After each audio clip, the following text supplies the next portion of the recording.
Hello everybody. Alex Tango sent me a picture of a bevel gear. I am convinced that he knows exactly how to do it. He is such a clever modeler. But I thought this is a nice idea for my next tutorial.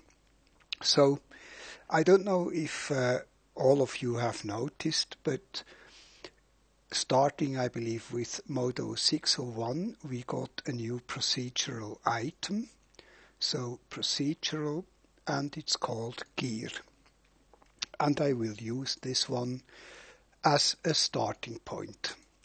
If we have a look at the gear properties, you see that we can change a lot of these values to make a gear of our liking.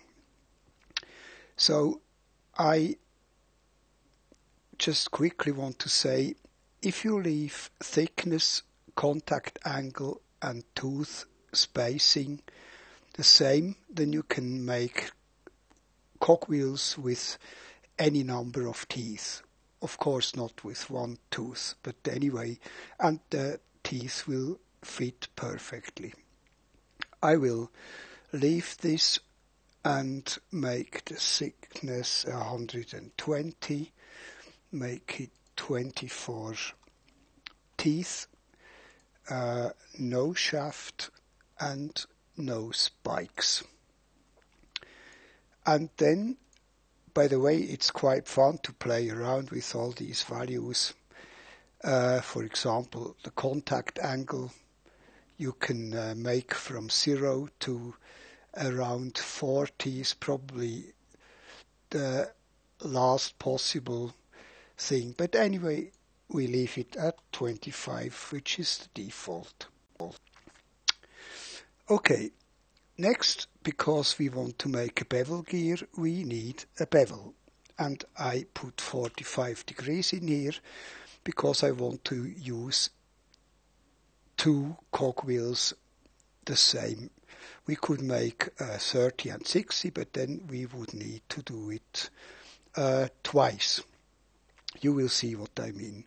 But anyway, I just want to show how to do such a geometry. So now we can go to front view, and when we are happy with our cogwheel, we can right click on the geometry itself or on the gear here and say change type to a normal mesh. Now in polygon mode, I select these two polygons, shift up arrow twice, invert the selection and delete the rest. Now I can delete this middle edge and select this polygon, and we have to adjust this first. So I go to the side view, A key to center everything, W key, but with action center selection, and then I bring this polygon up so this becomes a rectangle. I just eyeball it, but if you want to make it precise, you can use the protractor tool, and you see my eyeballing was not that bad. Okay, so let's get rid of it. Go back to perspective view, and now I can shape this tooth a little bit to make it look right also in a subdivided view. So I go to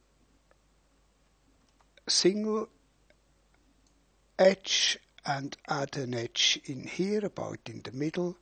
Then I select this edge, R key, make sure we are still in selection, action center, and bring this out about not too much, 110%, and then select this polygon, R key again, bring this into about 50%, and on the x-axis to 90%. Good. Next we can add in some edges, so Alt-C, and count of 2 symmetry, put them in here. Then we can add a single edge in here and shift click add another one in here. Now that's it. Let's see, that looks good.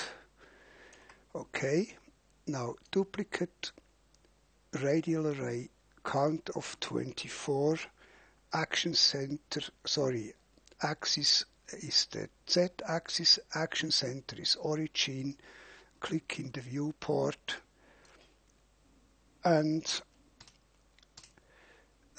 now we can go to Vertex Merge, automatic 138.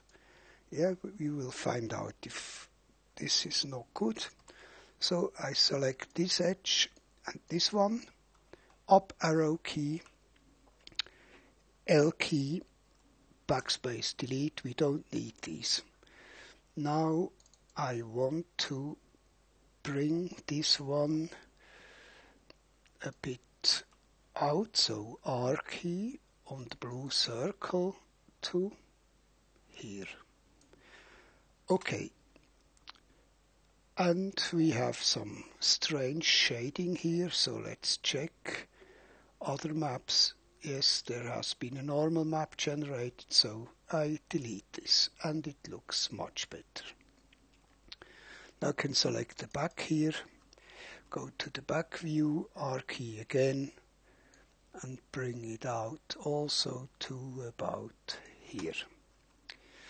Now we can select these two edges and Shift F5, go to our script folder and perfect circle, and let's see, now we have to adjust these a bit, so I select this one, E key, press the Control key and hold it, and then click here, and now we can make some very small adjustments like this. Do the same here, E key again, Control on the Z here, and move this to here. That's good. Okay, now I want to bring this down. W key, bring it down. It's hard to see like this, so maybe no, this view, wireframe,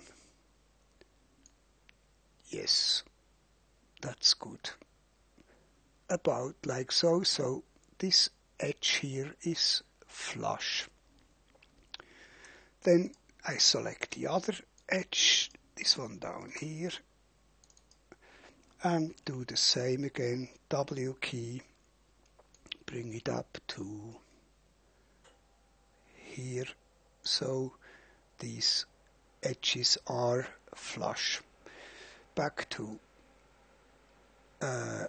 OpenGL, perspective.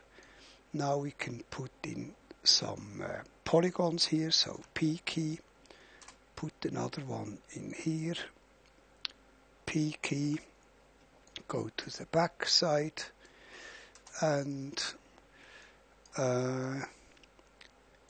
B for bevel, bevel it in to here, shift click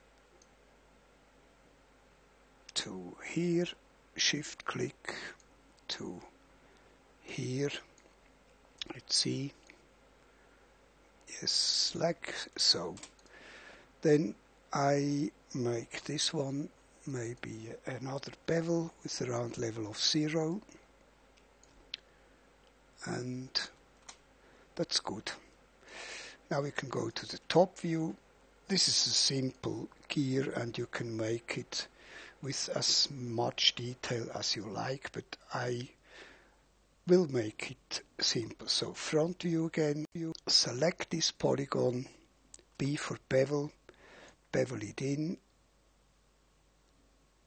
and go to wireframe mode so we see the other one, and come to about here.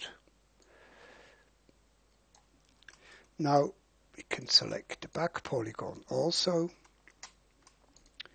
and bridge these.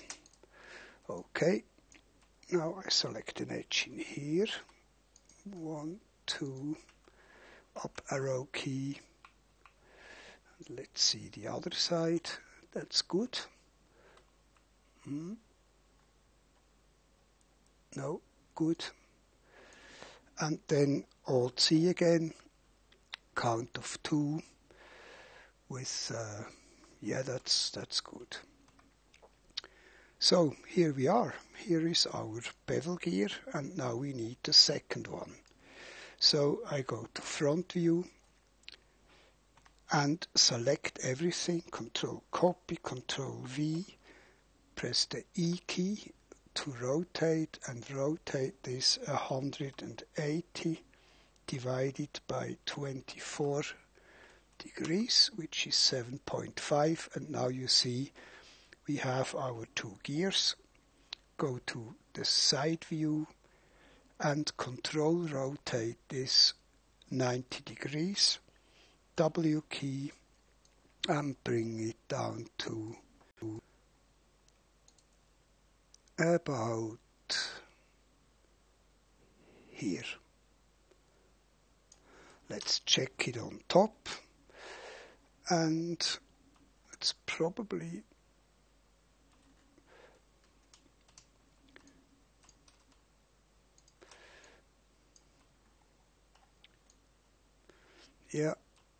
we need to W on the Z axis, bring it out a bit and up. I know there are more scientific ways of doing this, but this is scientific enough for me, and here we are.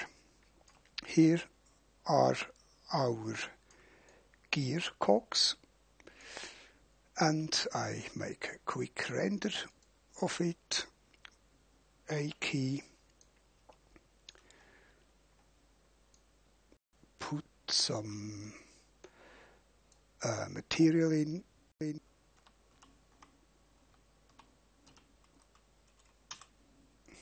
then I can use this picture as the preview for YouTube.